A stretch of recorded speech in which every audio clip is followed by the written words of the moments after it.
Vamos direto ao ponto. Todos nós estamos, querendo ou não, navegando na correnteza implacável do tempo. Como o imperador e filósofo romano Marco Aurélio nos alerta de forma brilhante, a vida é como um rio em fluxo incessante. Sabe, a mudança não é uma exceção, ela é a regra do jogo. E o problema é que muitas vezes a gente tenta nadar contra essa maré. A gente se agarra nas pedras no fundo do rio e é exatamente aí que o nosso sofrimento começa.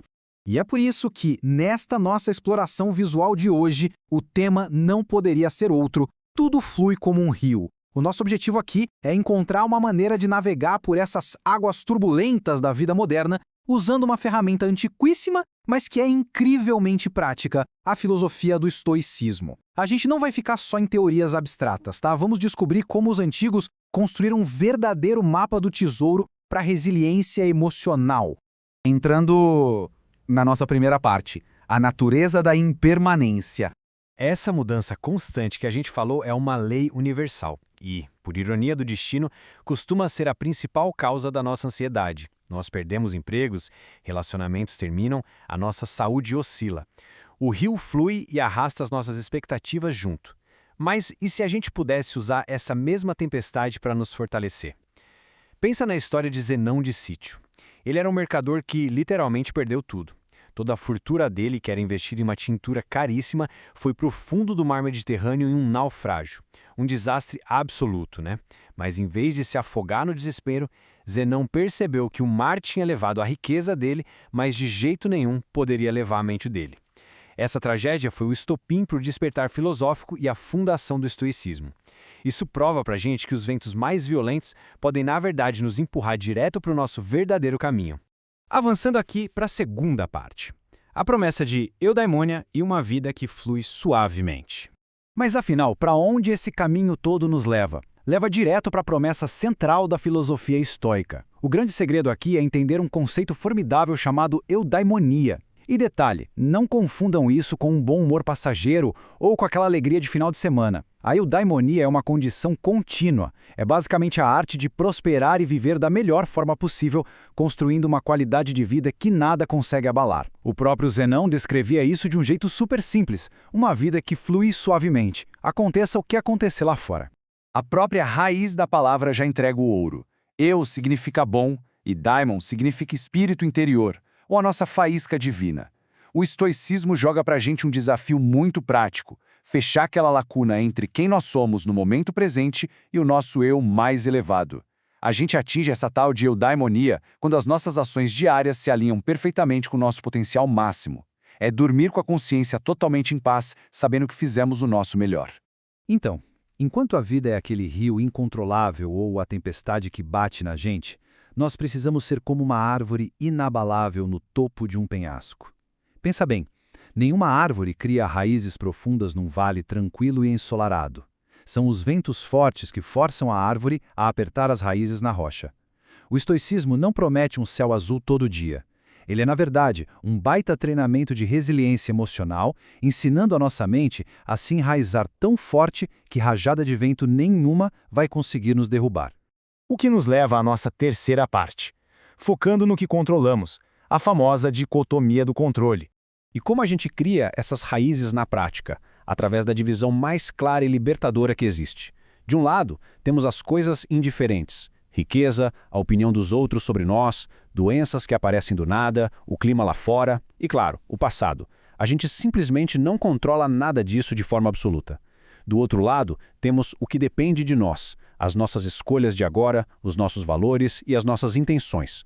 O verdadeiro poder, a única coisa que pode nos dar aquela vida que flui suavemente, está 100% nessa segunda categoria. Gastar energia na primeira é pedir para sofrer. Imagina que o caos tomou conta no trabalho ou chegou aquela notícia ruim e inesperada. A tendência natural de todo mundo é o pânico. Mas onde deve estar o nosso foco nesses momentos de estresse máximo? A gente deve lutar contra a correnteza ou focar na nossa própria braçada? A resposta para isso está na metáfora genial do arqueiro estoico. A gente pode treinar por horas, puxar o arco com a postura mais perfeita do mundo, mirar com todo o cuidado e soltar a flecha. Mas olha só, no exato milissegundo em que a flecha deixa o arco, acabou. Ela não nos pertence mais. Uma rajada de vento pode desviar tudo. O sucesso para o estoico não é acertar o alvo, porque o vento a gente não controla. O sucesso é atirar bem. É focar totalmente no processo e aceitar com tranquilidade qualquer que seja o resultado final.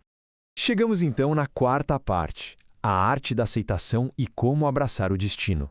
O que a gente faz com esse vento que desviou a nossa flecha? O que a gente faz com tudo aquilo que categorizamos como coisas indiferentes? Vamos imaginar um cachorro amarrado a uma carroça em movimento. A coleira é longa o suficiente para duas opções. Nós podemos correr suavemente ao lado da carroça, olhando a paisagem, aproveitando a viagem, acompanhando a direção dela, ou nós podemos travar as patas no chão, latir, resistir o máximo possível e, no fim das contas, seremos arrastados e machucados do mesmo jeito. Resistir à realidade que a gente não pode mudar é inútil e, pior, dói muito.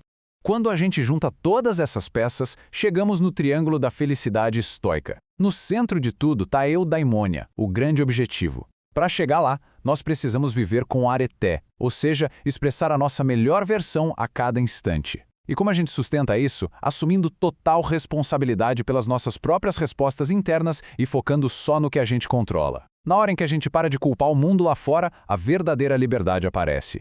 Para isso dar certo, é fundamental entender um termo muito específico, o fatalismo estoico. Calma, isso não quer dizer jogar a toalha e desistir de melhorar o futuro, de jeito nenhum. A sacada é aplicar o fatalismo apenas ao passado e ao momento presente. É banir da nossa cabeça aquele pensamento tóxico do "ah, e se eu tivesse feito diferente?". O que passou, passou.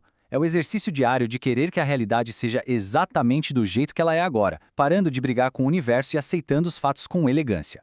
Quinta e última parte. Práticas para a tranquilidade. Nossas ferramentas diárias. Porque, convenhamos, teoria sem prática é só ginástica mental, né? A gente quer mesmo entrar na água. Uma rotina estoica bem montada é a nossa bússola de navegação. De manhã, a gente antecipa os desafios. Durante o dia, agimos desapegados dos resultados, lembrando sempre que não controlamos tudo. E de noite, a gente revisa as nossas emoções, testando as impressões antes de reagir por impulso. É literalmente um escudo de 24 horas. Vamos dar uma olhada rápida em como funciona cada pilar. O primeiro pilar é a visualização negativa. Pode até soar pessimista, mas acreditem, é genial. Quando a gente se pergunta logo de manhã o que pode dar errado hoje, nós não estamos atraindo coisa ruim, estamos nos vacinando contra a ansiedade. Se a gente já pensa no trânsito horrível, naquele colega difícil, no computador travando, o choque da realidade fica super amortecido. E o mais legal, ao imaginar a perda das coisas que a gente tem, nós redescobrimos uma gratidão imensa por elas no agora. O segundo pilar é maravilhosamente resumido nessa citação do Sêneca. É a cláusula de reserva. Nós devemos fazer planos incríveis, com certeza. Nós devemos atirar aquela flecha com toda a nossa força e foco. Mas sempre adicionando mentalmente uma frase, se o destino permitir. É tipo, eu vou arrebentar nessa reunião de hoje, se nada me impedir. Isso tira das nossas costas aquele peso da expectativa rígida. A gente dá o melhor, mas continua flexível e desapegado do resultado. E isso tudo nos traz de volta ao rio com o qual começamos essa nossa análise. A correnteza nunca vai parar, as coisas vão continuar mudando e as tempestades vão aparecer. É inevitável. Mas o estoicismo nos entregou um manual de sobrevivência. Então, a grande pergunta que fica martelando e que nós devemos carregar a partir de agora é essa. Como escolheremos nadar no rio da vida hoje? Nós seremos a árvore inabalável ou o cachorro sendo arrastado pela carroça? A escolha, como a gente viu, sempre esteve inteiramente nas nossas mãos. Muito obrigado por nos acompanhar nesta reflexão e a gente se vê na próxima.